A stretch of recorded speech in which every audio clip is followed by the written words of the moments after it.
We already knew this was happening, but now over 100 journalists have admitted they were forced to do pro-Israel PR, essentially. This comes from Owen Jones, Battle Lines. He was actually one of the journalists that signed this letter, but he says that over 300 journalists, this was over 300 journalists and media professionals have written a letter to the Director General of the BBC, Tim Davie, complaining that the corporation has become a mouthpiece for Israel.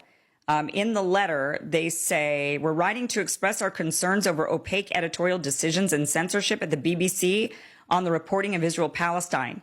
We believe the refusal to broadcast the documentary Gaza, Medics Under Fire is just one in a long line of agenda-driven decisions. It demonstrates once again that the BBC is not reporting without fear or favor when it comes to Israel.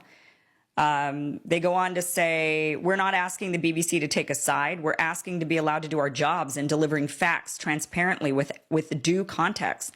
For many of us, our efforts have been frustrated by opaque decisions made at senior levels of the BBC without discussion or explanation.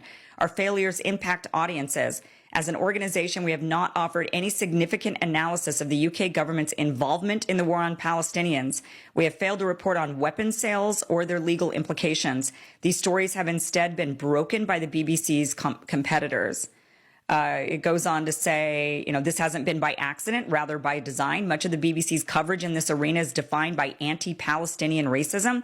The inconsistent manner in which guidance is applied draws into focus the role of Sir Robbie Gibb on the BBC's board and BBC's editorial standards committee. We're concerned that an individual with close ties to the Jewish Chronicle, an outlet that has repeatedly published anti-Palestinian and often racist content, has a say in the BBC's editorial decisions in any capacity, including the decision not to broadcast Gaza, Medics Under Fire. This conflict of interest highlights a double standard for BBC content makers who have themselves experienced censorship in the name of impartiality. In some instances, staff have been accused of having an agenda because they have posted news articles critical of the Israeli government on their social media. By comparison, Gibb remains in an influential post with little transparency regarding his decisions, despite his ideological leanings being well known. We can no longer ask license fee payers to overlook Gibb's ideological allegiances.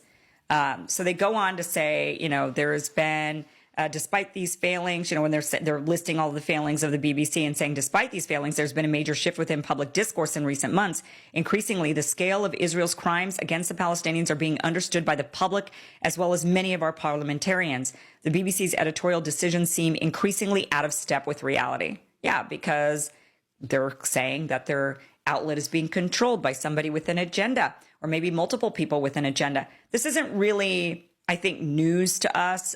We've been seeing this in